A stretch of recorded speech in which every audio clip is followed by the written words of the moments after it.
حتیٰ کہ کائنات کا ہر ذرہ مصطفیٰ مصطفیٰ پکارے، اس کو محمد کہتے ہیں۔ جس کی تعریف یہاں بھی کی جائے، جس کی تعریف وہاں بھی کی جائے، جس کی تعریف ادھر بھی کی جائے، جس کی تعریف ادھر بھی کی جائے، مشرق میں، مغرب میں، شمال میں، جنوب میں، زمین میں، آسمان میں، کائنات کے ہر ذرے پہ جہاں پہ جس کی تعریف کی جائے اس کو محمد کہا جاتا ہے۔ اور بابا کوٹ مٹھن شریف کا غلام فرید بولے، کہنے لگے محمد محمد کرندے گزر گئی، محمد محمد کرندے گزر گئی، احمد نال احمد نال آہد گو ملیندے گزر گئی، کر کے تصور حلیمہ دی ڈاچی دا کھر ڈاچیاں دے چمیندے گزر گئی، محمد محمد کرندے گزر گئی۔ کہتے ہیں ہمارا تو ورد ہی محمد محمد ہے۔ تو نبی علیہ السلام فرماتے ہیں میرا نام رب نے کیا رکھا؟ محمد رکھا۔ میرا نام کیا رکھا؟ دوسرا فرماتے ہیں میرا نام کیا رکھا؟ احمد رکھا۔ اور تیسرا وَأَنَا الْمَاحِي، فرمایا میرا رب نے نام کیا رکھا؟ ماہی۔ ماہی کسے کہتے ہیں؟ سرکار نے خود فرمایا الذی یمحو اللہ بہ الکفر، فرمایا ماہی اس کو کہتے ہیں جو کفر کو دنیا سے مٹانے والا ہوتا ہے۔ فرمایا میری برکت سے اللہ زمین سے کیا کرے گا؟ کفر کو مٹائے گا۔ میری برکت سے اللہ کیا کرے گا؟ زمین سے کفر کو مٹا دے گا۔ لیکن سامعین محترم، یہ قادیانی اور مرزئی اس لیے مرتد ہیں کہ مصطفیٰ کفر کو مٹا رہے ہیں اور یہ کفر کو کیا کر رہے ہیں؟ پھیلا رہے۔ مرزا قادیانی جیسے مرتد جو ہیں یہ کفر کو پھیلا رہے ہیں اور محمد مصطفیٰ کیا کر رہے ہیں؟ کفر کو مٹا رہے ہیں۔ اس لیے جب یہ مصطفیٰ کے مقابل میں کھڑے ہو گئے تو اللہ نے فرمایا یہ مرتد ہیں چونکہ یہ میرے مصطفیٰ کے مقابلے میں کھڑے ہو گئے، یہ حضور کے کیا ہو گئے؟ مقابلے میں کھڑے ہو گئے۔ تو رب نے فرمایا یہ مرتد ٹھہرے چونکہ انہوں نے مصطفیٰ کے ساتھ اپنا مقابلہ شروع کر دیا۔ رسول اللہ کفر کو مٹا رہے ہیں اور یہ کفر کو کیا کر رہے ہیں؟ پھیلا رہے ہیں۔ اور آگے سرکار نے فرمایا میرا نام وَأَنَا الْحَاشِرُ، فرمایا میرا نام حاشر بھی ہے۔ میرا نام کیا ہے؟ حاشر۔ حاشر کسے کہتے ہیں؟ سرکار نے خود فرمایا الذی یحشر الناس علی قدمیہ، فرمایا حاشر اس کو کہتے ہیں جس کے قدموں پر اللہ حشر برپا کرے گا، جس کے قدموں پر قیامت برپا کی جائے گی اس کو حاشر کہتے ہیں۔ اس کو کیا کہتے ہیں؟ تو رسول کریم نے فرمایا میرا نام ایک حاشر ہے، مراد یہ ہے کہ میرے بعد اب قیامت ہی آئے گی، میرے بعد اب نبی کوئی نہیں آئے گا۔ اور سرکار دو عالم کی حدیث ہے، سرکار نے فرمایا سب سے پہلے قبر سے اللہ مجھ کو زندہ فرمائے گا، سب سے پہلے مجھے اٹھایا جائے گا قبر سے، میرے بعد ابو بکر کو اٹھایا جائے گا، ان کے بعد حضرت عمر کو اٹھایا جائے گا۔ اور فرمایا میں ابو بکر اور عمر جو ہیں یہ تینوں کٹھے جو ہیں میدان محشر کی طرف چلیں گے۔ سرکار فرماتے ہیں میں ابو بکر اور عمر تینوں جو ہے میدان معاشر کی طرف اکٹھے جائیں گے۔ تو سامعین محترم یہاں سے شیخین کی عظمت کا پتہ چلتا ہے کہ جو مصطفیٰ کے مزار کے بھی ساتھی ہیں اور جو میدان معاشر کے بھی ساتھی ہیں۔ اور ایک اور پانچواں نام سرکار نے فرمایا وَأَنَا الْعَاقِبُ، فرمایا میرا نام ایک عاقب بھی ہے۔ عاقب، عاقب کسے کہتے ہیں؟ عربی زبان میں عاقب کہتے ہیں ایڑی کو۔ کسے کہتے ہیں؟ ایڑی۔ کیا اسے کہتے ہیں؟ اس کا نام کیا رکھتے ہیں جی؟ ایڑی کو کیا کہتے ہیں؟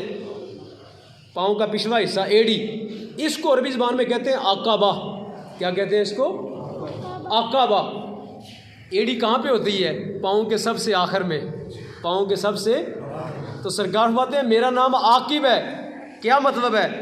الذی لیس بعدہ نبی، حضور فرماتے ہیں میں عاقب ہوں، مراد ہے میرے بعد اب کائنات میں نبی کوئی نہیں ہے، میرے بعد اب کائنات میں نبی، میں سب سے آخر میں بھیجا گیا ہوں، میں سب سے کائنات کے آخر میں بھیجا گیا ہوں، میرے بعد اب قیامت تک کوئی نبی اب نہیں آئے گا، مجھ کو اللہ رب العالمین نے خاتم النبیین بنا کے بھیجا ہے۔ تو اس لیے سامعین محترم یہ ساری باتیں کرنے کا مقصد آپ کے سامنے یہ ہے کہ تاکہ آپ کو یہ فتنہ قادیانیت کے بارے میں آگاہی میسر آئے۔ کوئی بندہ جو ہے ان کے نرگے میں نہ آ جائے بھول چوک کے اندر، کوئی بندہ ان کی دعوت جو کفر کی دعوت ہے اس کو قبول نہ کر لے، کسی لالچ کے اندر آ کے، کسی پیسے کسی ویزے کے لالچ میں آ کے تو کوئی بندہ پھسل نہ جائے۔ یہ بارہا دفعہ آپ کے سامنے بیان کرنے کا مقصد یہ ہے۔ اور نبی علیہ السلام کی ایک اور حدیث سنیں، سرکار نے فرمایا فَإِنَّهُ سَيَكُونُ، حضور فرماتے ہیں ان قریب ہو ایسا ہوگا۔ کیا ہوگا؟ فی امتی، میری امت کے اندر، حضور فرماتے ہیں میری امت کے اندر کیا ہوگا؟ کذابون سواسون، فرمایا 30 بڑے بڑے جھوٹے آئیں گے. 30 بڑے بڑے کیا آئیں گے؟ جھوٹے. ایک کاذب ہوتا ہے چھوٹا جھوٹا، ایک ہوتا ہے کذاب جو سر سے لے کے پاؤں تک جھوٹا ہوتا ہے. جو سر سے لے کے پاؤں تک کیا ہوتا ہے؟ جس کے ناخنوں سے لے کے سر کے بالوں تک کوئی ایک چیز بھی جن کی سچ نہیں بولتی، اس کو کیا کہتے ہیں؟ کذاب. اسے کیا کہتے ہیں؟ کذاب. جس طرح یہ مرزا قادیانی کذاب ہے، یہ مرزا قادیانی کذاب ہے. یہ کذاب بھی نہیں ہے، یہ اکذب ہے. اکذب کہتے ہیں کائنات کا سب سے بڑا جھوٹا آدمی، اس کو کہتے ہیں اکذب. تو یہ کذاب بھی ہے، یہ کاذب بھی ہے، یہ اکذب بھی ہے، یہ دجال بھی ہے. تو سرکار نے فرمایا میری امت میں 30 بڑے بڑے کذاب آئیں گے. 30 بڑے بڑے کیا آئیں گے؟ کذاب آئیں گے. اور کیا ہوگا؟ کلہم یزعم، سرکار فرماتے ہیں ہر ایک کا دعویٰ ہوگا. ہر ایک کا کیا ہوگا؟ دعویٰ ہوگا. کیا؟ انہو نبی. استغفر اللہ استغفر اللہ. 30 آئیں گے بڑے بڑے، اور ہر ایک کا دعویٰ کیا ہوگا؟ میں نبی ہوں. ہر ایک کا دعویٰ کیا ہوگا؟ میں نبی ہوں. اب آگے سرکار نے فرمایا، سرکار دو عالم کیا فرماتے ہیں؟ میں اور قیامت یوں جڑے ہوئے ہیں. میں اور قیامت کیا ہیں؟ فرمایا میں وہ آخری اینٹ ہوں جس کے بعد اب محال میں باقی کوئی جگہ نہیں بچی. حضور فرماتے ہیں میرے پاس میری امت میں 30 بڑے بڑے کذاب آئیں گے، اور ہر ایک کا دعویٰ یہ ہوگا کہ میں نبی ہوں. ہر ایک کا دعویٰ کیا ہوگا؟ میں نبی ہوں. سرکار نے فرمایا وَأَنَا خَاتَمُ النَّبِيِّينَ لَا نَبِيَّ بَعْدِي، فرمایا میں اپنی امت کو بتا کے جا رہا ہوں میرے بعد اب کائنات میں کوئی نبی نہیں ہے. انا خاتم النبیین، انا خاتم النبیین، میں آخری نبی ہوں، میرے بعد کائنات میں کوئی نبی اب. ایک یہاں پہ رک کے اور بات کرنا چاہتا ہوں. ایک اور بھی ہے، ایک اور بھی لوگ ہیں، ذرا ان کی بات بھی سن لیں. ایک اور بھی ہیں جن کو نبی کریم علیہ الصلوۃ والسلام، یاد رکھیں نبی کے سوا کائنات میں کوئی معصوم نہیں ہے. یہ شان صرف اللہ نے نبی کو دی ہے کہ جس کو شان عصمت عطا کی گئی، شان معصومیت. معصوم کا معنی کیا ہوتا ہے؟ معصوم کا معنی ہے جس سے گناہ ہو ہی نہ سکے، جس سے گناہ ہو ہی نہ سکے. اور آپ جانتے ہیں کچھ لوگوں کے ساتھ ہمارا پھڈا ہے ہی اس بات کا. لوگ اور سمجھتے ہیں جو آج کل کو تھوڑے زیادہ پڑھ گئے ہیں نا، ان کو نظر آتا ہے نہیں یہ مولویوں کا جھگڑا ہے. مولویوں کا جھگڑا نہیں ہے میرے بھائی، آپ کو دین کی سمجھ ہی نہیں ہے. آپ کو دین کی سمجھ اس لیے نہیں ہے کہ سورہ والضحیٰ، میرے سامنے یہ قرآن پڑھا ہے نا، یہ سورہ والضحیٰ 30ویں سپارے کی صورت نکالو. میں کون سا اپنے پاس سے سنا رہا ہوں، اپنے گھر میں جو قرآن پڑھا ہے جا کے دیکھنا، سورہ والضحیٰ کا ترجمہ پڑھنا. سورہ والضحیٰ کے ترجمے کے اندر جن لوگوں نے ترجمہ کیا، یہ کیا ترجمہ کیا کہ رسول کریم صلی اللہ علیہ وسلم کے اوپر ایک ایسا وقت آیا وَوَجَدَكَ ضَالًّا فَهَدَىٰ، ترجمہ یہ کیا کہ اے نبی تمہیں گمراہ پایا اور ہدایت دے دی. ترجمہ یہ کیا کہ اے نبی تمہیں کیا پایا؟ نہیں نہ کہہ سکے آپ، نہیں کہہ سکتے، یہ بات کہہ ہی نہیں سکتے آپ. یہ زبان زیب ہی نہیں دیتی یہ بات کہنے کی کہ اے نبی تمہیں گمراہ پایا اور پھر ہدایت دی. یہ پھڈا ہے ان کے ساتھ، یہ پھڈے بازی ہے. اس کو جس کو فرقہ وریت کا نام دیتے ہیں نا، یہ ہے وہ چیز. وہ رسول اللہ کے بارے میں یہ کہتے ہیں کہ اے نبی تم کو گمراہ پایا اور پھر ہدایت دے دی. اور مسلمان کہتا ہے رسول کریم علیہ السلام کسی بھی زندگی کے دور کے اندر گمراہ ہوئے. کوئی ہے بندہ ایسا کہنے والا آپ میں سے کہ رسول کریم فلاں زندگی کے حصے میں گمراہ تھے؟ اللہ کی قسم یہ بات ہے جس کو چاہے فرقہ وریت کا نام دیں، جس کو پھڈے بازی کا نام دیں، جس کو مولویوں کا جھگڑا کے، بات یہ ہے کہ وہ رسول اللہ کے بارے میں یہ کہتے ہیں، وہ رسول کریم کے بارے میں یہ کہتے ہیں کہ اے مصطفیٰ تمہیں گمراہ پایا اور پھر رب نے ہدایت دے دی.